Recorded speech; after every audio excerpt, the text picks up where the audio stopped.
We've been saying for a long time that June could be huge, and this one is huge. Kamari Rogers in the fold at the U. We got Brad Tejeda on the line from Canes Insight to break it down. This is coming down the line just a few minutes ago. Brad, Yes, you sir. have got to be psyched. Oh, absolutely. Absolutely, Mark. I know Kane fans are very, very happy with the news that just dropped. Kamari Rogers, number 9th corner in the nation, just committed to the University of Miami. This is, I believe, his second or third time in Miami. Just in the past, 19 days. Been able to talk to him and his father the past few days. And it seems like this was something that was brewing for a couple weeks now. And I believe they're still planning on, taking visits, but they have no problem to where if these other schools that he's, wanting to go visit say, no, you're committed to Miami, he's good with shutting it down. He has no problem with it. So it's a big get for Miami. I know Miami fans, we've been wanting a great corner for a very long time in this recruiting process, and we just got a big one. Brad, I worked in Mississippi for 7 years, and if there's any place that's SEC country, that's Mississippi, Alabama, Louisiana. That is like the heart of SEC country. So some of the top kids in the state may not go, even though there are 2 SEC schools right there, Ole Miss and Mississippi State. They're obviously not top of the rung SEC schools. So LSU dives in there a ton. Alabama grabbing some of the best players. Florida comes up, grabs players traditionally from Mississippi as well. For Miami to come outside the conference, outside the region, and be able to come into the heart of the SEC and grab a player, they must have really made some strong impressions, built a relationship there. That is, I was just about to say, and you took the words right out of my mouth. It starts with relationships, man. It seems like every official visit that happens with the University of Miami Hurricanes, as soon as a recruit leaves Coral Gables, they jump to the top of the list. And a lot of it has to do with the relationships that are being built, and in my opinion. And when you talk to Kamari and his father, they have no problem saying how great Miami has built that relationship. This goes back almost a year and a half, 2 years ago, with someone like DeMarcus Van Dyke, and now Coach T-Rob, who joined the staff as well. DVD has done an amazing job at building a relationship, specifically with Kamari. And for Kane fans that are happy about this, get more happier, because we're not done yet. We got more commits coming. I don't know if another one's going to pop tonight, but from everything I've heard, just to break some news, we had 3 commits happen today.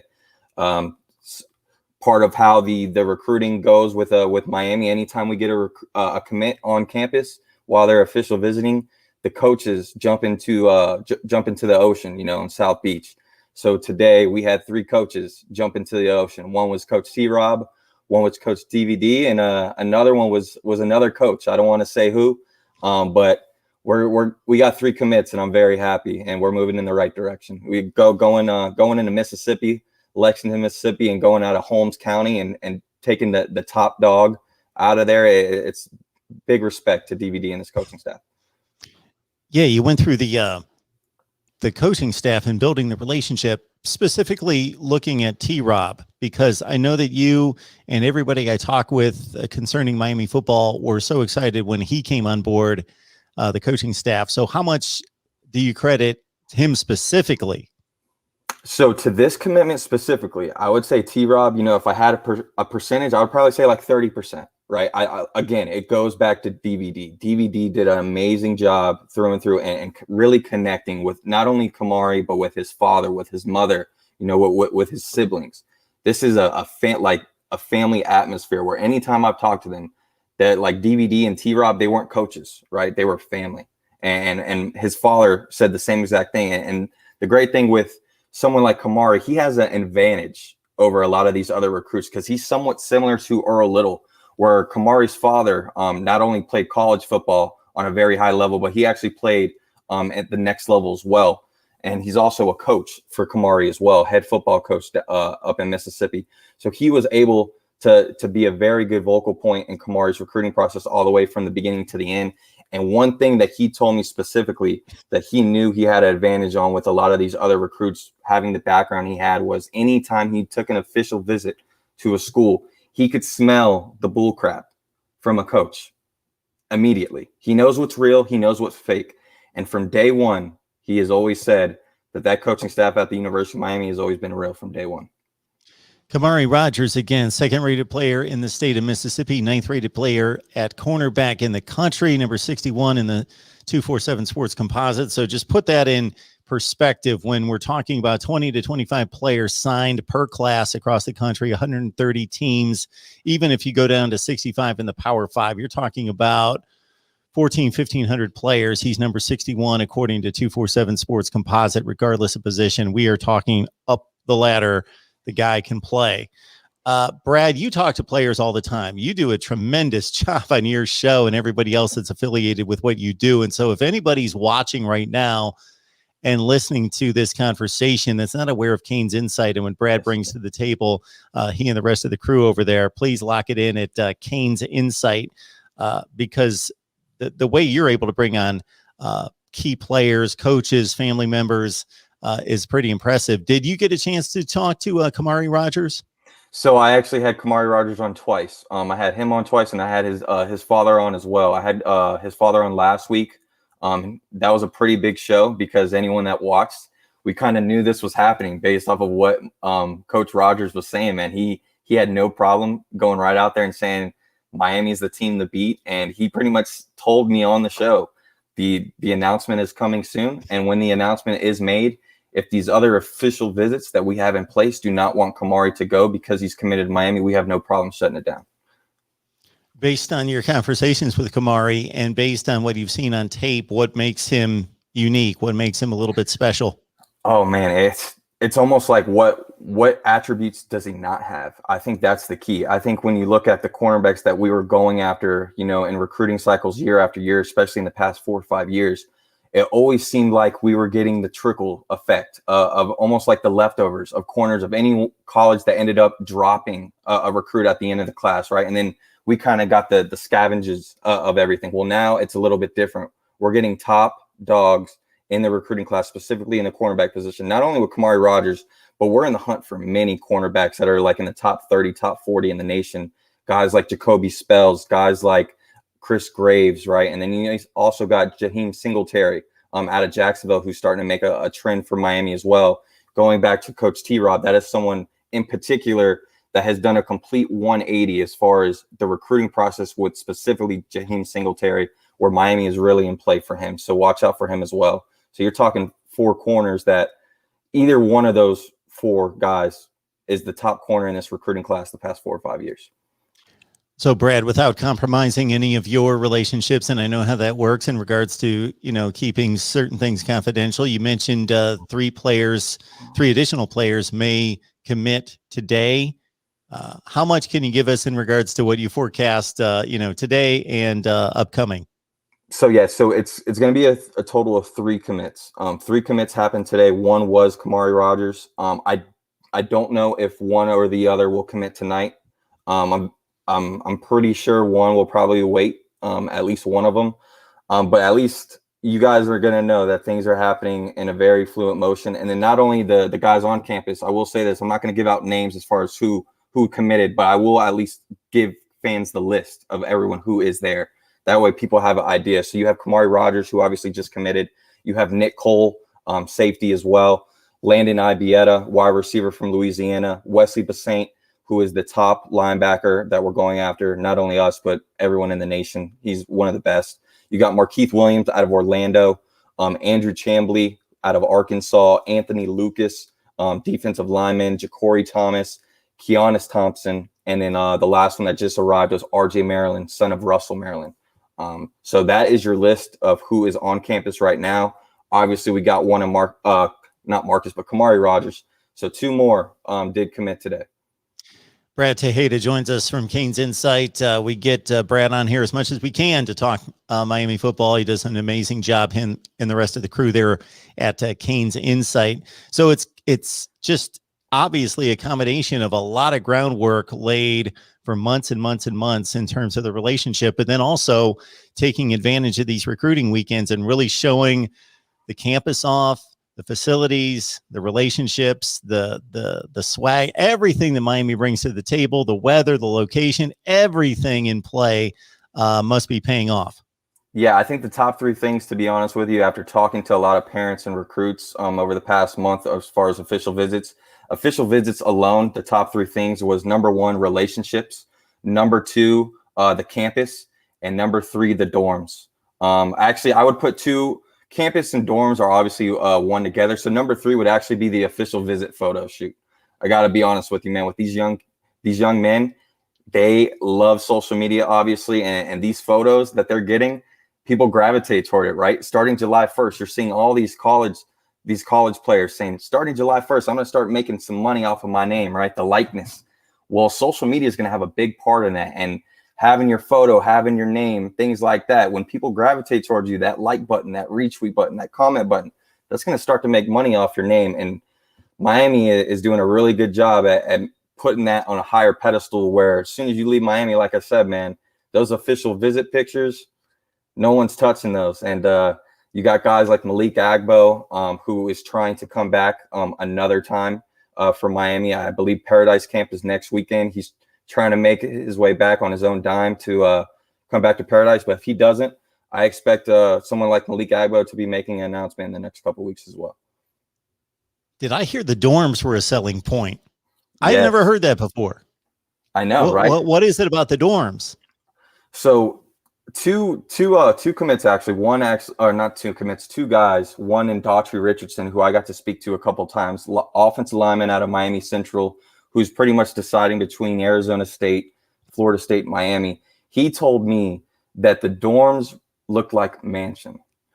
For a young man to go on a campus, already be, overwhelmed with the palm trees, the nice environment, like you said, and then to go into a dorm where he is overwhelmed, where he's never seen anything like this. Like these young men are getting like slept in a Ritz-Carlton right now. Like, when has Miami done things like that? Every high school recruit that is coming to Miami on an official visit gets to hang out in the Ritz-Carlton for the weekend. Like, that's love right there, between the Ritz-Carlton, the love that not only the staff is giving these recruits, but our fan base, man.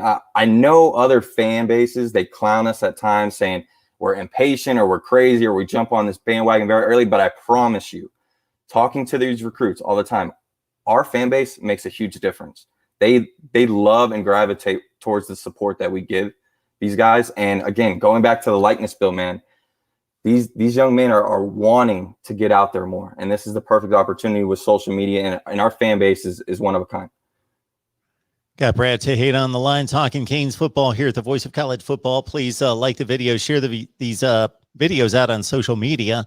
Let people know that we're here talking Canes football, and of course, get them on over to Canes Insight with Brad and everybody else on over there.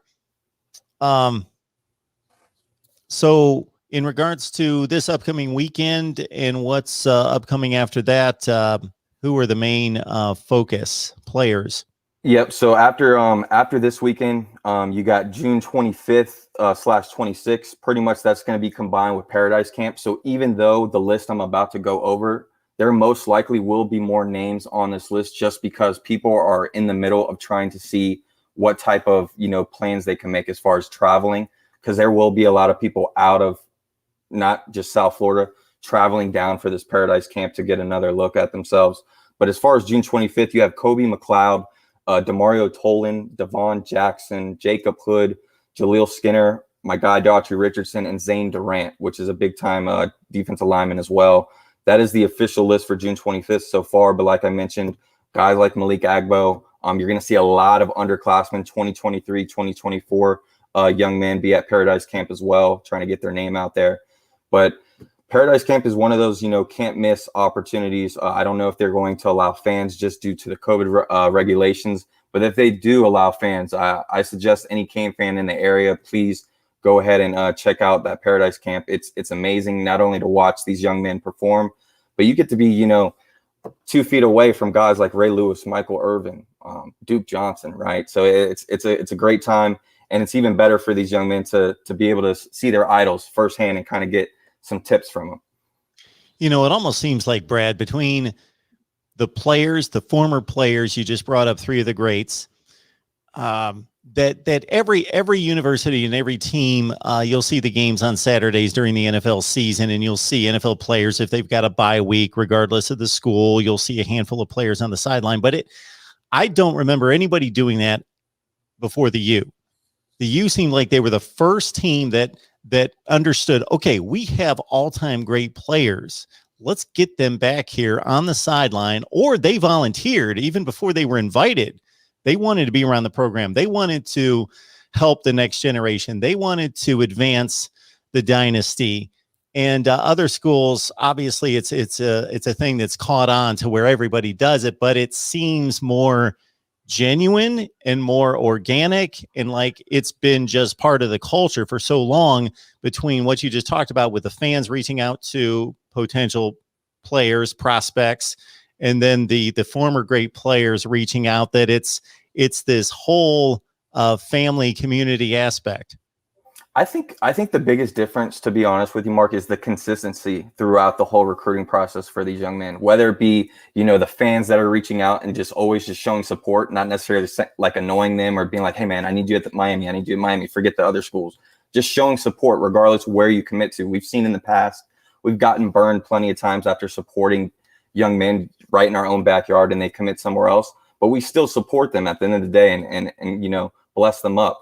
Well, now what you're seeing is the consistency with these staff members is everyone's on the same page, right? And what Miami is doing specifically this year with the whole COVID regulations, this has been the longest period of a dead period, right? So when June 1st hit, Miami knew right away we need as much talent as possible that first day. So you saw there was no college in the nation that had top talent and more talent than Miami on June 1st. And not to mention some of the biggest targets that Miami's going after, the Shamar Stewarts, the Nigel Kellys, the Jaheim Singletaries, the Kamari Wilsons. A lot of these young men have already been on campus multiple times, 2, 3, 4 times. And we're talking only 19 days in the month of June. And some of these recruits, all those times that they have been at Miami, none of them were official visits, which is a very key point for Miami. And that goes to show you, we only have another week, like we just talked about, of recruiting. And now you're right back into a dead period starting July 1st. So Miami is doing a very good job at starting to plant those seeds and direct them in the right direction to where now, come July 1st, in that dead period, you have 4 guys that you were targeting just in the month of July that will be making an announcement. And it seems like Miami's in a very good spot for all 4 of them.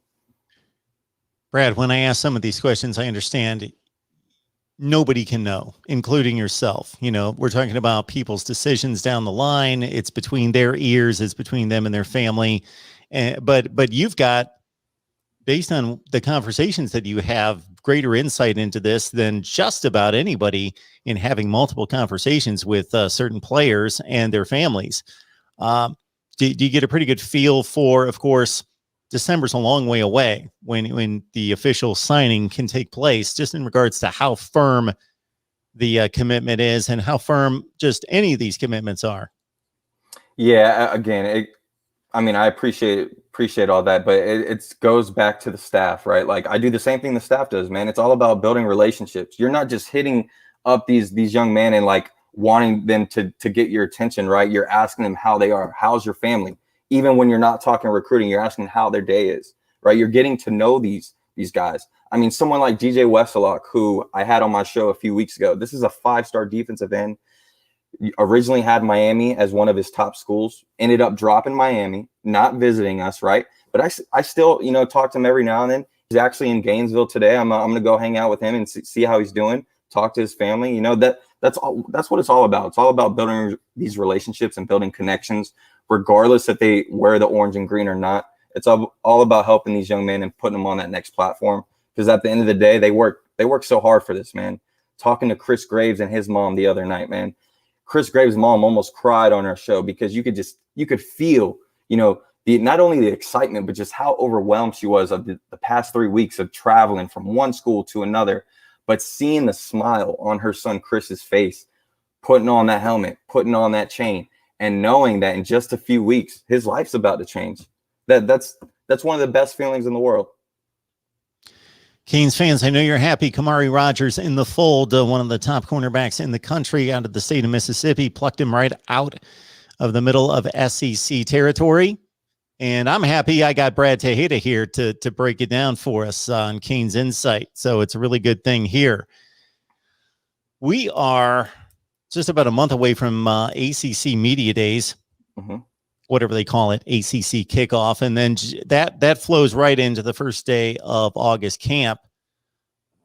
Is there any way to feel any different about this football team? Because we're talking 22, obviously, and getting excited for the class that's coming in for 2022 in December. But there's a football season to be played before that.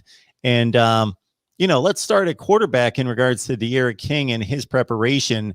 I am only concerned that he is not only healthy, but he can prepare, has enough time to be healthy and then prepare for probably the best team in the country. Yeah. That's my concern. Not just that he made it in under the wire and okay, he's about 90% so he's good to go. He can play physically, but did he get to prepare for these guys? So I'd love to see him on the field, for like 3 to 4 weeks prior to that. He's not going to take any hits in August, but to be able to actually play live action in camp to get that feel back and command of the offense. Yeah, I mean, at the end of the day, it's going to start and end with De'Aaron King as far as this University of Miami Hurricane teams goes this year. There's no doubt about it. De'Aaron King, we brought him in for a reason. He is our leader. After what happened last year, at the end of the year, he came back for this one reason only, to play Alabama and to beat them. And I think it goes to the mindset of this team, and it goes to the C word, culture, right? Something that's been so hard at building at the University of Miami ever since Manny's been there. Even before that with Mark Richt. The culture seems to be changing a lot, not only with the veterans on this team, but what I'm very excited for is the younger guys that have literally just stepped foot on campus in the past month. And not only are they bought into the football team, but they're already trying to get these 2022 guys on board with them. So they're not afraid of competition. They want to build on top of it. I mean, you have a guy, a 5-star like Bear Alexander, and you have someone like Leonard Taylor trying to recruit him, right? A 5-star recruiting another 5-star. Why wouldn't you? It's the LeBron James of college football. Just get as many elite guys on a team and let's go win championships. You mentioned Bear Alexander. This guy's out of Texas. Of course, Texas A&M's right there. They are recruiting out of their minds at this point with Jimbo Fisher. But it seems like Miami, with all the wealth and waves of talent in Florida, and especially South Florida, that it would be understandable, reasonable to just say, we're going to lock in here. We're going to stay here. If Miami signed all the 4 and 5 stars, I've done the math before and had people like you, Cam Underwood, others say, and give me the numbers to say, if they just stayed home and signed all the 4 and 5 stars in a certain county, they don't even have enough scholarships available to sign them all. So they could go into the mode of, we can stay right here. But they go to Mississippi and get one of the best cornerbacks in the nation. And it seems like Texas has been a place where they've built a pipeline. Yeah, Texas, Louisiana, California, Georgia. Obviously, the past 2 years, 3 years, it seemed like New Jersey started to be one of those states as well. But I completely agree with you. You're going back to 4 or 5 states, and a lot of that has to do with the new staff that you have in place. As good as Banda was as a recruiter for us, I could honestly say, just looking at the cornerbacks and the secondary guys that we are after and legit, contention for, I don't think Banda would even be halfway through on some of these guys just because of the relationships that are being built, right? The problem with our defensive staff the past couple of years is everyone was under Manny Diaz's coaching tree. So they only knew the people that Manny Diaz knew, right? So your web casting of building that relationship and going after recruits, whether it's this state or that region, only goes as far as who Manny knows, because everyone who he had under him was a Manny protege, right? Guys like Banda, guys like Baker, you got Packy. Stroud obviously wasn't a protege, but he's not really a relationship builder as much as someone like Coach Jeff Simpson.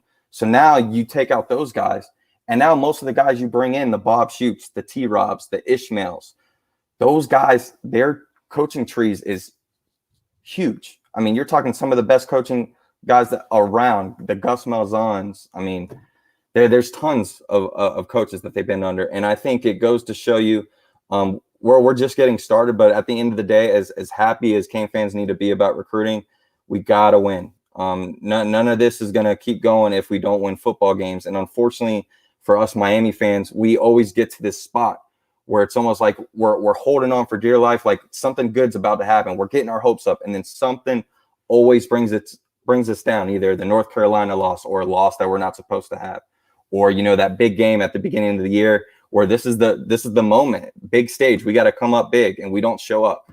All those things have to change this year in order for this recruiting to keep it up a notch. But luckily for us, I think we at least have the coaches in place now to where they have seen, things that I think prior staff has not been able to see, to where when we run into certain problems, I think we'll be okay. And I will say this, Coach Rhett Lashley has a good scheme for Alabama, because anytime he's played Alabama, he's gave them some fits. So I'm excited to see what he does. Appreciate the super chat coming in here from Sean Rounds. So Sean joins us on a regular basis. Appreciate you in the live chat here. Brad is absolutely one of the best. Please keep him coming on the show. His future is bright in media. I appreciate you, Sean. Thank you Absolutely, for always supporting. Absolutely it is. So back to the week one preparation here. And you just brought up Lashley. We talked about King. I hope Donald Chaney and that shoulder is in good shape, because for as good as Cam Harris is, very capable, reliable running back, against a defense like Alabama, and Alabama may have its best defense in the last 5 years suiting up this fall, that you just got to think every inch may matter. Like where a Cam Harris might break through the line and be here, Donald Chaney might be a stride further downfield, which may mean a missed tackle or a guy couldn't get there. And it may mean the difference between going 3 yards and 12 yards or 3 yards and 50 yards. And they really could use him close to full strength for that game. Yeah, I mean, let's not kid ourselves. We're playing Alabama week one. We need everyone. We need everyone we could have. But at the end of the day, when you look at this running back group, it's going to have to come by committee, right? I don't think there's going to be that one guy that stands out. And I don't necessarily think, based off the offense that Rhett Lashley runs, you necessarily just need to have one guy to kind of tote the ball. I think what needs to happen is you need to have a lot of diversity, and you got to be able to execute when needed. And I think that's another thing that Miami hasn't been able to do. You go back to that Florida game, right? I don't even want to say the coach's name, but we were overwhelmed when we got a certain coach because of the logo that he was carrying, right? And some of the players that he was able to coach. Well, that first game against Florida, that first drive, it looked planned, it looked great, but after that first drive, we had no answers, no execution, no way of going throughout a football game and changing things. And I think someone like Rhett Lashley is going to have to do that in his second year, because that's something we didn't really see in his first year. But I think some of that could have had to do with COVID. Some of that had to do with maybe not trusting the younger guys who just got on the football team, learning the plays. But there are no excuses this year, not only for this football team, but for Manny Diaz. We got to go out and win. And I'm going to take a line from my guy Wholesome One, who's always on the show. Don't let Miami get 10 wins or more, because the nation better watch out. Because when Miami Hurricanes football is at the best, there's no other team like it. Yeah, Brad here after the commitment. I was going to say signing, of course, that's for December. The commitment of Kamari Rogers, one of the best cornerbacks in the country, out of the Magnolia State, Mississippi. I was there covering the SEC for 7 years, and again, it's pretty much been a situation where Ole Miss and Mississippi State get most of the players there, but the very, very elite, Alabama, LSU, they're jumping into Mississippi all the time, getting most of those very elite top guys. Not this time. Kamari Rogers to the U. Very impressive. Folks, leave your comments, your questions, your debate topics there in the live chat as I scan. I know you're excited, but if you've got any questions, we can pass those along to Brad as well. I agree with Eric T. Smith Sr. as well. Brad, look at last second year at SMU. It's proven, man. You got two wide receivers. I believe one in Prosh had like 1,200, 1,300 yards. Their second leading receiver had 800 or 900 yards. Their third receiver was around like 597. Then they also had two running backs. I believe one broke 1,000 yards. The other one was around 900. And your quarterback threw for 4,500 yards. Those are the type of numbers that we're going to need at Miami come this year. And I know a lot of people are asking about the wide receiver group. We're stacked at wide receiver. We got all these guys. Who's going to be the one that breaks out? Well, in the type of offense that Rhett Lashley runs, you're going to need 7 to 8 guys to constantly rotate to be able to depend on. And having Coach Likens, speaking of wide receivers, we had Coach Likens on last week. If you haven't seen that interview, please go out and check it out. But the type of mentality and the way he coaches these young men, it's only a matter of time till everything clicks. And I think this has to be the year to do it. Brad Tejada joins us, Canes Insight. Please join him and the rest of the staff over there right here on YouTube. Also, the audio and canesinsight.com. All right. Defense. So here's another concern and another place where I'm looking for guys to step up. Of course, DeAndre Johnson comes in from Tennessee as a guy that can get to the quarterback. But with, of course, Russo, Phillips, Roche, one of them, Russo didn't play last year, but just pointing out the three studs that they've had in the lineup at defensive end, getting to the quarterback the last 2 seasons. And that's obviously going to be key in this matchup against Alabama, is getting pressure on Bryce Young, making him uncomfortable in his first career start, even though he's a 5-star. Hey, he's going to be on the big stage for the first time. Do you feel good about the D end outside linebacker spot in regards to rushing the quarterback? I see a smile, a grin. You talk to too many of us too much, man, because you hit on the 2 biggest question marks. Unfortunately, man, DN and like you said, linebacker, those are going to be the two concerns, not only for Alabama, but all throughout the season. Specifically on the defensive end, you mentioned it, right? We had 3 defensive linemen leave this past year, 2 in the first round. So kudos to those guys. But the key is going to be who's going to step up. You got the Jafari Harvey in his 3rd year, who we're still waiting to make that jump. You have someone like DeAndre Johnson, like you mentioned, from Tennessee, who we're expecting some things from. You also have some young up-and-coming talent, guys like Chance and Cam Williams as well. So it's going to be interesting. But I think the key for this Miami team is going to be the defensive tackles specifically. You look at the past 2 years, it seems like the D tackles was a very big concern. We really didn't have any aggressive pass rush, to where you look at the North Carolina game, they did a strategy very well where they let our defensive end be aggressive, and they went right on the inside, and they used our bad D tackles to our advantage, especially with the linebackers. They were a little slow on progressing and redeveloping and getting to the guys.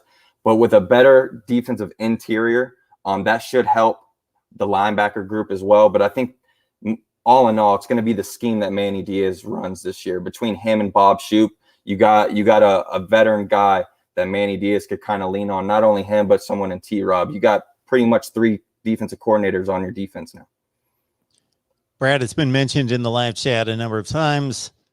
I don't know if I've hit you with this question. It's a very basic one, but considering I think it's even more poignant for this team, for this program, and that's just simply, what are reasonable expectations? What is a disappointment versus what is acceptable for this specific team? Me personally, I'm gonna just go out and say, not acceptable to me is 8-4. I think some Cane fans will probably say 8-4. We're kind of, we're just in the middle. Me personally, 8-4 is unacceptable. I need at least 9 or 10 wins, and I need a bowl win. I definitely need a bowl win, and I need you to beat North Carolina. Those are the 2 top things for me. Is you got to beat North Carolina and you got to win your bowl game. At the end of the day, we know who Alabama is. Unfortunately, me personally, I hope we do beat Alabama. I'm gonna be there for the game. I got row 7, so I'm hyped. I just want us to go out there and compete, man. I want to show up and I want to be able to sit there 30 minutes before the football game, see our guys line up, run those routes and look like they want to be there. I don't want to get those memories back in 2017, being super cold in Charlotte, watching my guys warm up against Clemson, and they just didn't have it. Before the game even started, you could see that Miami was not ready for that football game. And you go back to the LSU game, right, and Texas Stadium. That's another one where it just didn't feel like we wanted to be at that football game. We had so many chances to get back in it, and we just couldn't do it. But then you go back to the Florida game, it just seemed like we were 1 or 2 plays away from winning. And I think with the guys we have on this football team and with the staff in play, hopefully those 1 or 2 plays end up breaking our way. But at the end of the day, I'm going to go with 10 wins. I need 10 wins this year. Yeah, so the 10 wins makes sense in that, okay, Alabama's probably the best team in the country. So, yeah, the loss is understandable there. North Carolina is the only other team on the schedule that is in the same league. And unfortunately for the Canes, they were in a different stratosphere for that one game at Hard Rock last year. But if you look at the overall talent on both rosters, of course, and the way it played out last season and has for the last couple of years, those two teams are on the same plane. So that's a toss-up game. It's on the road, so maybe it's a little less than a toss-up, but it's a toss-up game. But if they're substantially better than everybody else, even if they lose the two that they're, I'm not going to say supposed to, because again, North Carolina is a winnable game. 10-2 should be it. And I mean, you go back to last year, Mark, we won most of the games we were supposed to. It was just the North Carolina game that we kind of dropped along with the bowl game. Well, now we need to still win the games we're supposed to, but now we need to win them by a larger margin. You go back to last year, there were certain games that even though we won, we didn't win pretty. And you look at this roster, I mean, I want to see Tyler Van Dyke. I want to see Jake Garcia play football this football season. Not necessarily starting, but I want to be able to know that when we play some of these certain teams that we should be blowing out by 28, 35 points. I need to see Tyler Van Dyke or Garcia in their third quarter. We got to start playing aggressive like the old school Miami Hurricane football. As soon as we step out on that football field and run out of that smoke, that other football team should be scared immediately. And that's what we need to come back to. And when you mention you sitting in row 7 for the Bama game, I got to think that, of course, it'll be the greatest thing in the world if you pull off a shocker and you're just riding high out of that place. Listen, Mark, if we beat Alabama, I'm going to go ahead and say it on this channel. You're going to see me get arrested because I'm going to jump on the football field and I'm going to run on that football field if we beat Alabama. I'm saying it on your show right now. I will be that guy on national television. If we upset Alabama, I'm running on that football field. I'll take it. And I will remember that. I'll be looking for you. And we'll have you on right after that. We'll have to raise money to spring you. But I got to think past that, past the unbelievable. Yes. You talked about pregame having that sense against Clemson thinking, that you don't want to have that feeling. I got to think going into the fourth quarter, even if you're down 10, and it's like, okay, this is still a game. We're probably not going to be able to come back, but it's a game. We're still playing. We're still playing football. Like half the stadium's not empty because it's 34-3. Mm-hmm. I think LSU got to the final score didn't look awful, but it was 33-3 at one point. Like, you don't want that. And it goes back to not only we've been talking about the players, but the staff as well. You got to have coaches on this team that will get in these guys' ears when you're down 13, 17, middle of the third quarter. Go back to last year at the Clemson game. I was row 1 at the Clemson game getting rained on. We were down 13 points third quarter, and I was, 12 feet away from Rhett Lashley and Rob Likens, and they were yelling in these guys' ears like, hey, you need to pick it up. This is not over. We can do this. And those are the type of mentality and leadership you need. You combine the coaches with the De'Aaron Kings, the Bubba Boldens, the Don Cheneys, the Leonard Taylors, the James Williams, the Jake Garcias. It's only a matter of time to where now we're starting to get more leaders and alphas than followers. And that's a good thing to have. You got to get a lot more leaders on this team, and the culture around you has to be 100% bought in. Anthony Manzano is pleading that I read this question.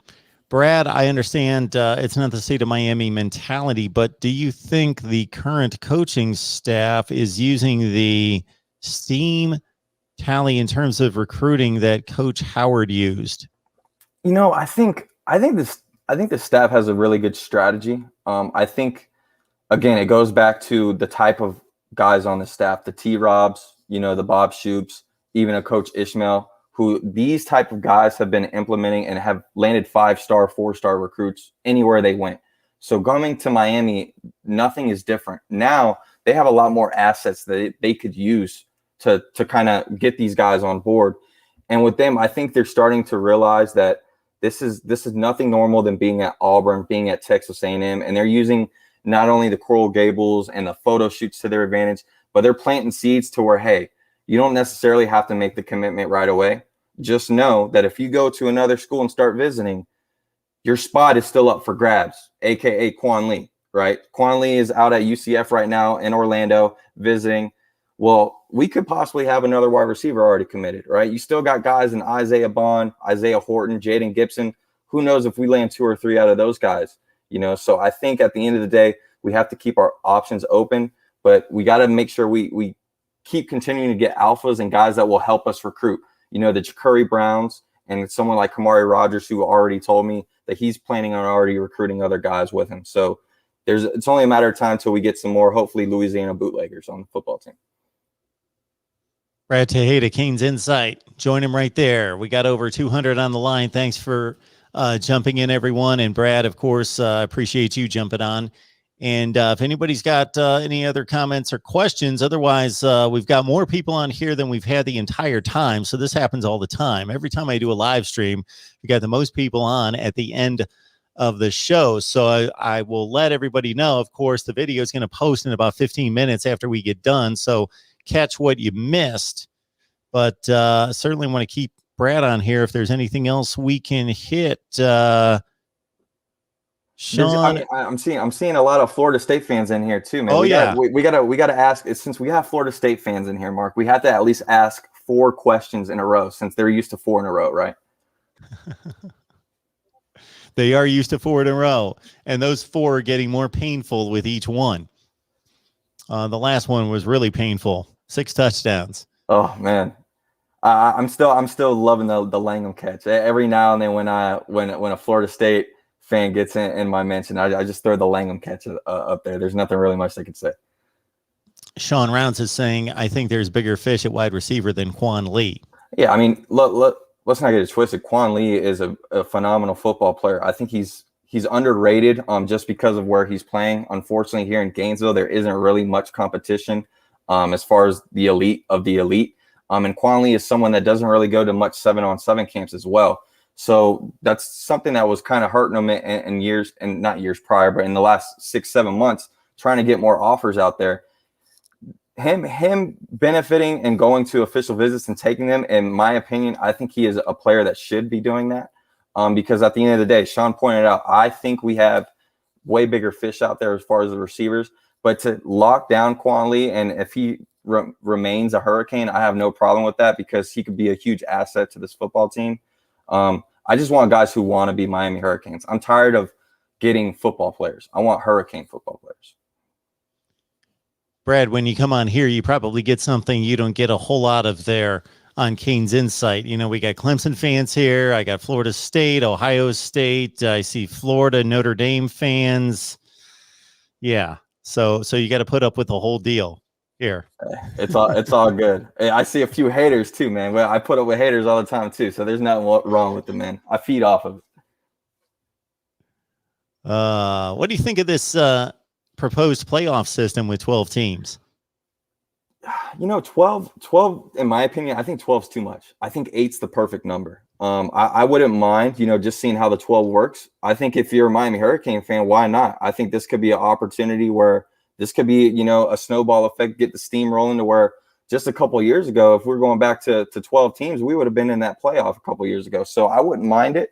But as a Miami Hurricane fan, man, I don't want to be the 12th seed. I don't want to be the 11th seed. I want number 1. I want the national championship. And when you talk to the recruits signing for Miami, when you talk about the players on the football team, the Jake Garcias, the De'Aaron Kings, the Jalen Knightons, they don't want the ACC championship.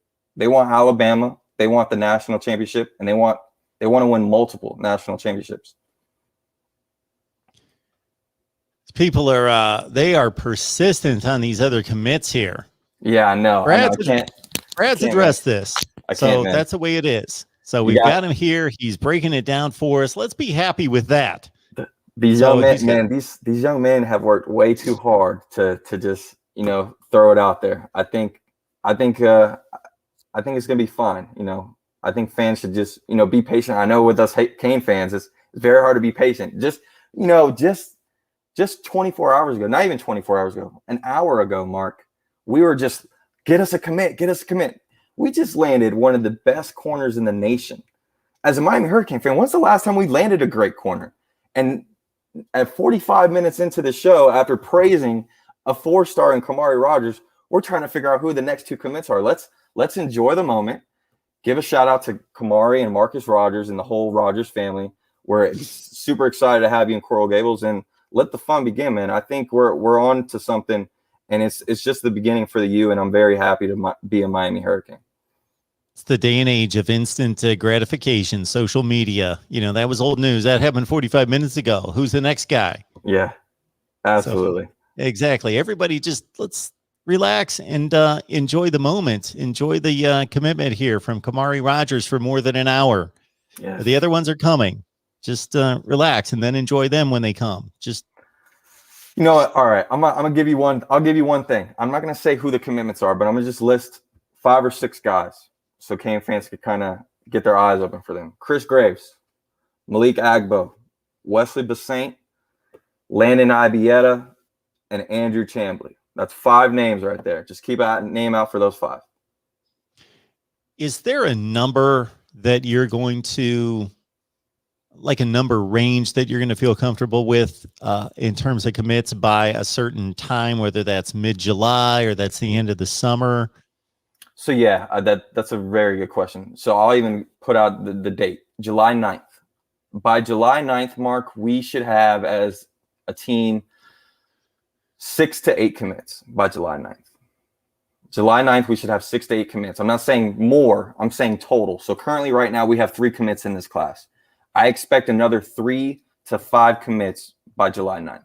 And you'll probably get another one at the end of July. When you look at the current roster and you also size that up against this 22 class and who the targets are, yep. Are there particular positions where, okay, we're looking at 3, 4, 5 guys, and just so we get one of those guys, because sure, we've got a number 1 target, but if we miss on him, we got a lot of cushion there with some similar type players. But some other positions where we really want that guy, because if we don't get him, there's a significant drop off. Yes, absolutely, Mark. So as far as the positive, the position group I would say is probably defensive tackle right now. When you look at defensive tackle, people, they were happy that a guy in 5-star Bear Alexander was here in Coral Gables last weekend. But to be honest with you, I don't see us landing Bear. But you know what? That's okay, because I think most Cane fans, realistically, we didn't really think we were going to land Bear Alexander. But when you look at this board, you talk about just missing on 1 guy, but we can miss on potentially 2 to 3 guys and still be okay. You miss on a Bear Alexander, you still got Daniel Lyons. You miss on Daniel Lyons, you got Zane Durant, Alton Tarber, Anthony Lucas. I mean, you have some very quality defensive tackles on top of the defensive tackles that you already have on this roster. Elijah Roberts, Leonard Taylor, Harrison Hunt. These are all players that should be on this team come next year. When you're able to stack classes on top of each other, that's what you're looking for. You go into the safety room, past 2 years, we landed the number 1 safety in the country. Now we're in the mix for the number 1 safety again in Kamari Wilson.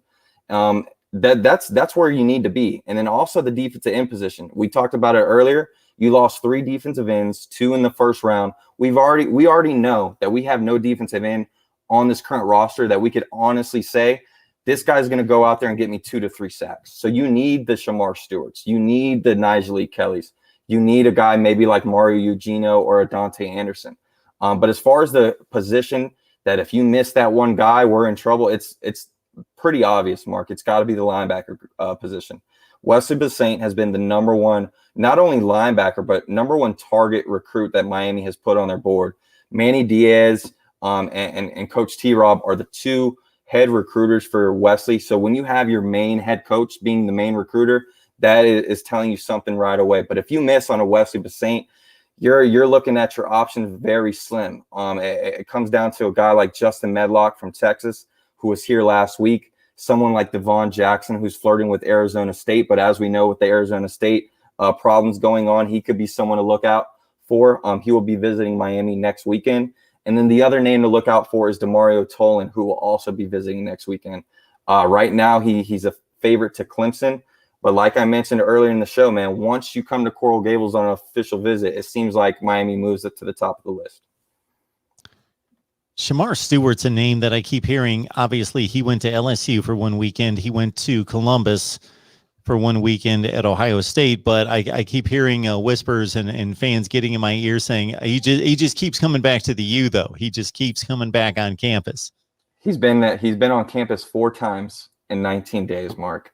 Go. I mean, there's not a recruit in every recruit that we recruited, nobody has been on campus more than Shamar Stewart. So that's telling you something. Then on top of that, right, with a guy like Shamar Stewart, one thing that scares Cane fans, right, is you turn on his tape, you look at his 24/7 profile, he screams SEC. He is a SEC caliber talent. Same thing with Leonard Taylor. Same thing with James Williams. Well, guess what? Things are changing. We got James Williams. We got Leonard Taylor. We got Jake Garcia. We have guys on this team now that can go up to the Bear Alexanders, that can go up to the Kamari Rogers and say, look, man, I did it. I'm here. I'm a Hurricane. I already have the helmet. I got the shorts with my name on it. I'm not lying to you. I'm already invested in this. Come join. That's what you need at the University of Miami. David Knight, thank you so much for the super chat. David, a Notre Dame fan. Okay. In 2017, when you wrecked my team, well, I didn't have to give it away. David did it on his own. I knew the game was over before it started. Rabid crowd, players feed off that. Why cannot Miami fans fill that stadium for 6 to 7 weeks out of the season? Unfortunately, man, Miami, it's one of the best places to be, man. It's paradise, and the culture, right? We talk about the culture with the football team, but Miami has a culture of its own. You got people from Colombia, Puerto Rico, Cuba, Jamaica, Haiti, America, New York. It doesn't matter where. I mean, obviously, New York's in America, but there's too many things to do in Miami. You got like 15 malls in the city of Miami. I'm here in Gainesville. There's one mall. There's one movie theater. There's 2 Walmarts, right? You got 25 Walmarts just on one street in Miami. Unfortunately, going back to not only football, but look at the Miami Heat a few years ago when you had the LeBron James, the Dwayne Wade, and the Chris Boshes on the team. You knew right away those guys were going to win championships. Well, you go back and you watch TNT and ESPN when those guys were on the team, that arena was not filled till third quarter, fourth quarter, if that. There's too much money and too many things going on in Miami to where they want to go out there and, an hour, 45 minutes, an hour away from Coral Gables, where the university is, to watch a football team. But at the end of the day, unfortunately, Miami fans, they gravitate towards things a little late, or they want to see the end result before they get invested. And unfortunately for Miami, we haven't been able to see that good result to invest a lot into it unless you're a diehard Miami Hurricane fan. Yeah, so I'm going to say 1 point that's probably going to cut down the middle, but I'm going to push back and challenge you on 1 point, but I'm going to defend you on another point. So, yeah, it's just a completely different feel. The only one that you can compare it to would be USC, UCLA being out in L.A. Everybody else plays in a college town. Even if they play in a really nice college town where it's a bigger city and there's stuff to do, like Columbus, Ohio, Austin, Texas, especially places like that, it's still not Miami. It's not a major American city. There's only 2 places I can think of again, and that would be LA and Miami, with college football powers playing there. We'll disregard Minneapolis, Minnesota. Okay.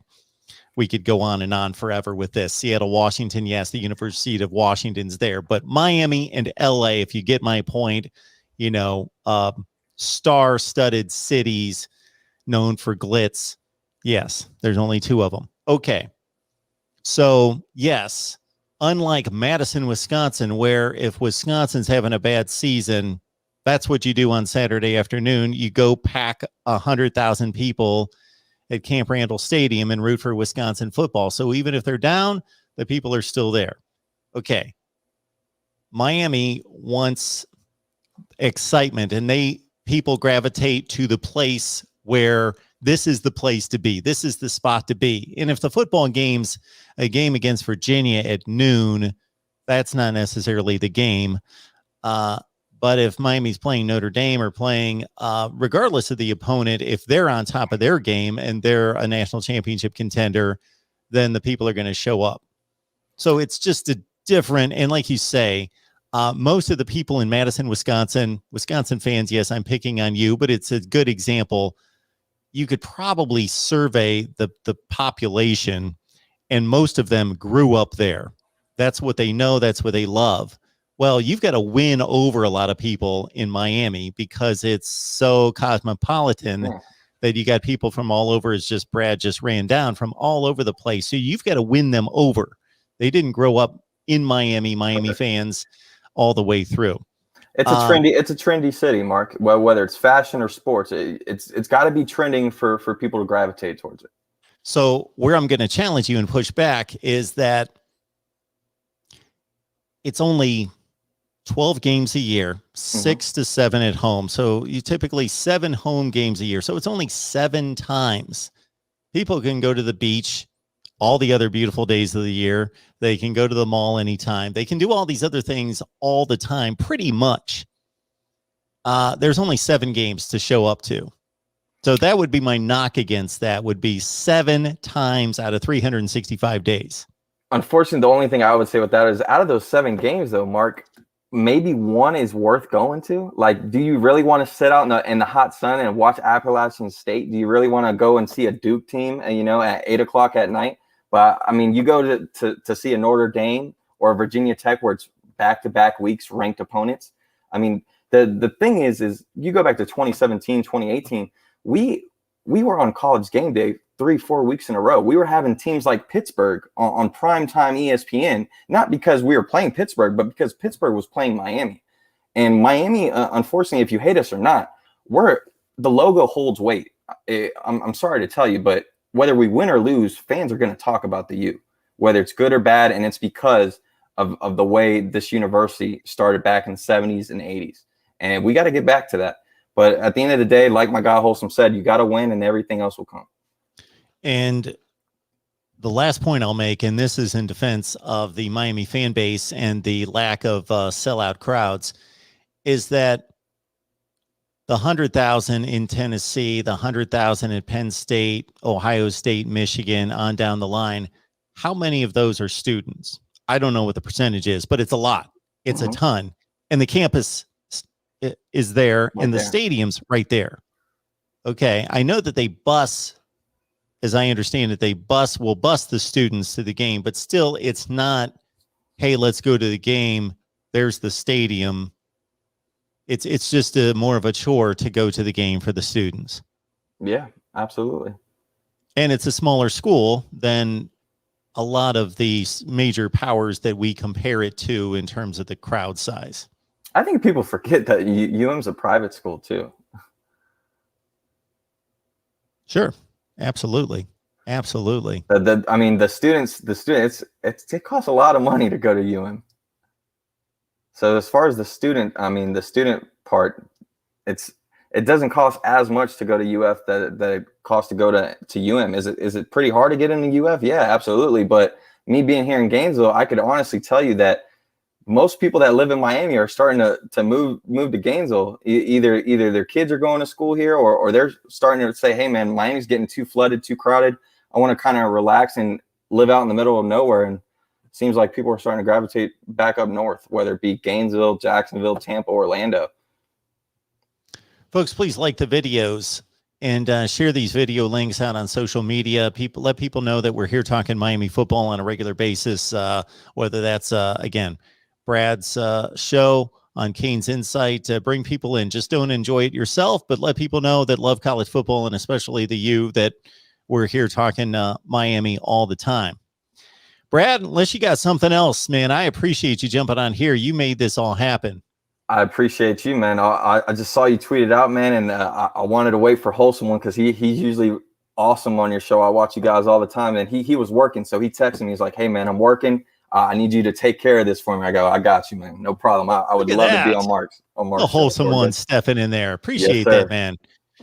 H1H, thank you so much for doing that. I appreciate that. Yeah, I was going to fumble around for an hour or so and take people's questions and comments and do the best I could, but I will do much better, as I did over the last hour plus with Brad here for sure. So again, good. I appreciate you as always, Mark. Absolutely. I appreciate you, and keep killing it over there, because it's exceptional what you do in making some of the contacts and connections and having the conversations that you have that people cannot find at the level that you're able to have them anywhere. So keep it up. Appreciate you. And we'll catch you soon. Thank you so much, Mark. It's all about the U. All right, everyone. I will just remind you that we're here all the time, and we will be here throughout the weekend. Happy Father's Day. Somebody mentioned in the live chat. So, yes, happy Father's Day to all of you fathers. And we're on Patreon, 17 cents per day. Please join us on Patreon. Search Mark Rogers TV. Amazon. Use the link in the Amazon in the description section that says Amazon. That helps us build the channel as well.